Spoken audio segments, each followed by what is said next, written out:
One time Thurman. What's going on, all? It's the aftermath. So, Thurman versus Barrios.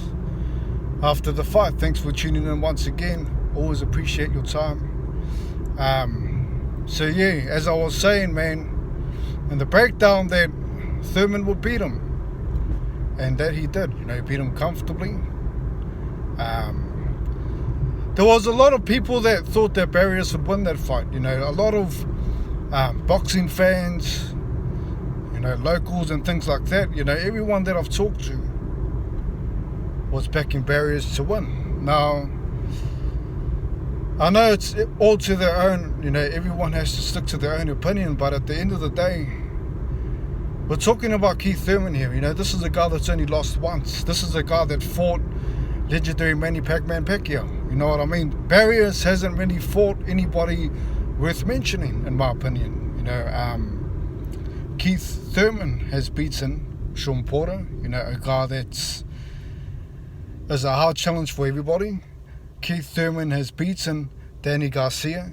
These are all fighters that are worth mentioning here. Barrios, yes, he's tall, yes, he's got the frame that people are looking for, he's got the height, he's got the reach, but he doesn't have the skill.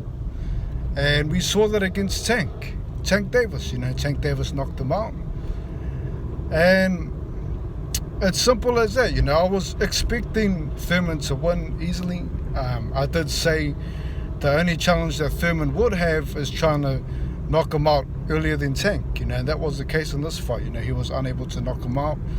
But then again, the gloves were changed from 8 ounce to 10 ounce. And not only that, it was a warm-up fight.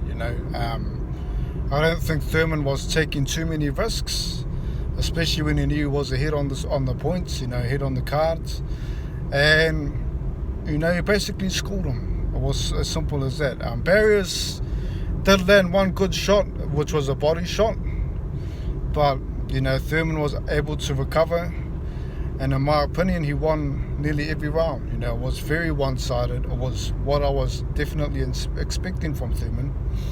And one time is back. He's calling out now. He's calling out all the champions, the ones with the belts. So this is the next step that he definitely needs to take. I mean, he's 33, I believe, or in his 30s, mid-30s, somewhere in that range. And it's time for him to step up to the plate. It's now or never. Now, obviously, we got Spence versus Ugas up next. I believe that Spence wins that fight. But there's another champion, Crawford, that's available. I know that he is currently in some legal things with Bob Arum, but it's possible that he could fight Thurman next, but we'll see what happens with these cases and all that, man. If Crawford is free to fight, or if he's held back from court cases or whatever the case may be, suing Bob Arum, all that sort of situation. I don't really know what's going on behind closed doors, as nobody really does know except for them. So yeah, man, Thurman is back. He looked really good. You could see that his movement was still there. And I put that to him fighting Pacquiao. Anyone that fights Pacquiao definitely learns, that you can't really start your engine late in the fight. Your engine has to start before the fight, and you have to be fully warmed up as soon as they're bowling. Because Pacquiao was a guy that came at you, full steam ahead. 5th gear, let's go, let's fight. No need to warm up, man. I'm coming to knock you out and knock you down, and that's what he did against Thurman. Knocked him down early. So Thurman has learned from him. So yeah, man, it is the aftermath. Thurman wins comfortably. He's back. Good to see him back in the welterweight division. Now let's cover another fight. Let's cover another fight, which was the Eubank fight against Williams, right? Eubank definitely outclassed Williams. As I mentioned again in the breakdown, that Williams will need to be really cautious. He will need to Play a tactical game. Don't go in there with too much aggression, be smart in the ring, and he done the total opposite. He went in there with bad intentions, anger, going towards Eubank when Eubank was going left to right, confusing Williams.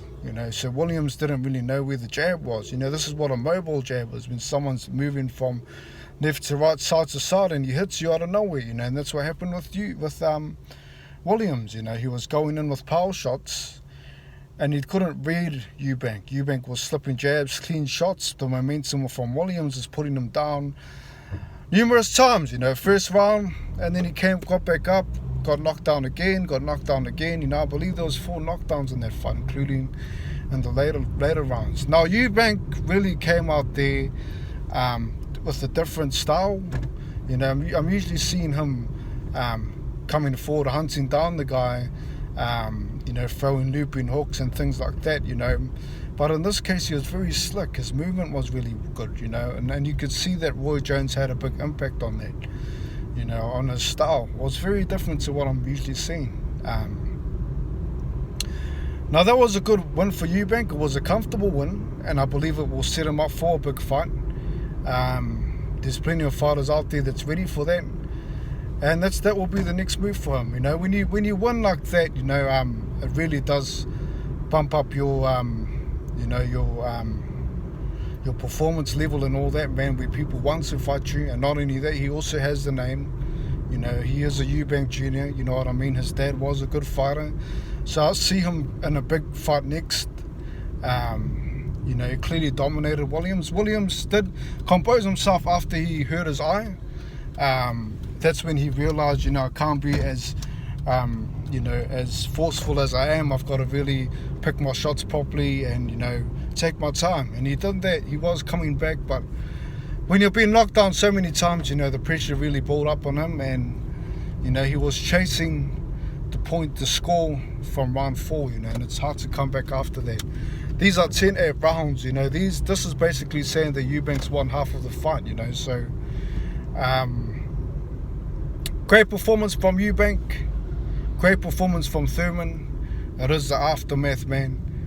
Thanks for tuning in, man. Thanks for stopping in, man. Look forward to hearing what you have to say. Look forward to your comments. And that's it, man. That's all I've got to say. Peace. God bless.